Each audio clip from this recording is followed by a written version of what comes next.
Justin Brownlee posibleng hindi makalaro sa paparating na FIBA Asia Cup this coming August na gaganapin sa Saudi Arabia. Posibleng nga makita natin ulit ang pagbabalik ni Jordan Clarkson para sa Gilas. Sa kalalabas lang nga na article ni Snow Badwa sa Spin.ph, naging headline niya nga dito na hindi pa daw sigurado ang paglalaro ni Justin Brownlee para sa Gilas Pilipinas sa paparating na FIBA Asia Cup dahil sa naging issue nito sa drug test result noong mga nakaraang buwan. Balik nga tayo noong March 30 pagkatapos ng PBA Finals ng Ginebra at TNT noong Commissioner's Cup. Nagulat nga ang lahat, lalo na ang mga Ginebra fans, sa lumabas na balita na nagpositive nga ulit si Justin Brownlee sa ginawang drug test sa kanya. Ang test nga na ito ay nangyari pagkatapos ng laban ng Gilas Pilipinas at New Zealand noong February 23. Tinalo nga ng Tall Blacks ang Gilas sa game na yon sa final score na 87-70. Nakapagtala lang nga ng 10 points si JB sa game na yon, pero ayon naman nga sa naging resulta ay ang drug daw na nakita sa kanyang ihi ay hindi enhancing drug. Depensa nga ng kampo ni JB na ang nakita daw sa test ay galing daw sa kanyang iniinom na painkiller. Pero dahil nga dito ay nanganganib ngayon ang paglalaro ni JB sa paparating na FIBA Asia Cup na magsisimula sa August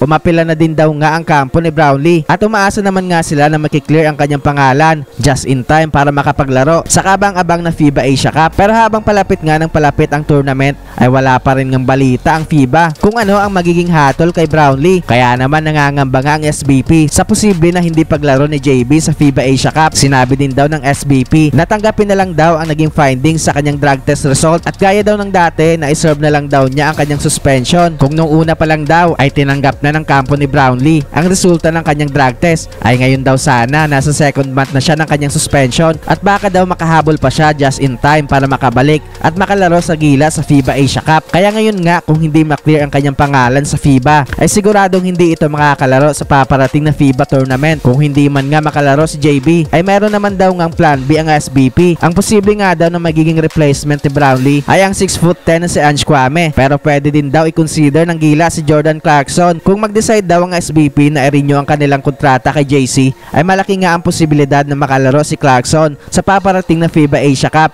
bilang replacement ni Brownlee. Matagal-tagal na din nga nating huling nakita si JC na nakapaglaro suot ang Gilas jersey, kaya kung hindi man nga available si Justin Brownlee ay sana i-consider nga ulit ng SBP na kunin ang isang NBA caliber na si Jordan Clarkson dahil aminin natin na kahit kulang man siya sa chemistry sa mga Gilas players ay iba pa rin talaga ang nabibigay ng isang subok na sa malalaking liga kagaya na lang ng NBA. Magsisimula nga ang FIBA Asia Cup sa August 6 kung saan kasama nga ulit ng Gilas sa grupo ang New Zealand at Chinese Taipei. Pareho ngang tinalo ng dalawang team na ito ang Gilas sa nakaraang qualifiers, kaya ngayon nga ay dapat itong paghandaan ng ating national team para igante ang ating pagkakatalo. Kasama din nga nila sa group na ito ang national team ng Iraq. As of now ay hindi pa nga nagsisimula ang practice ng Gilas dahil ongoing pa nga ang PBA Philippine Cup. Plano nga ng Gilas na magsimula ang kanilang practice pagkatapos ng All Filipino Conference, pero ang hiling nga ni Coach Tim Cone na sana daw ay bigyan daw sila ng PBA ng mas mahaba pang oras para makapag-practice dahil desidido talaga ang Gilas na makabawi sa FIBA Asia Cup at para patunayan ang lakas ng ating national team.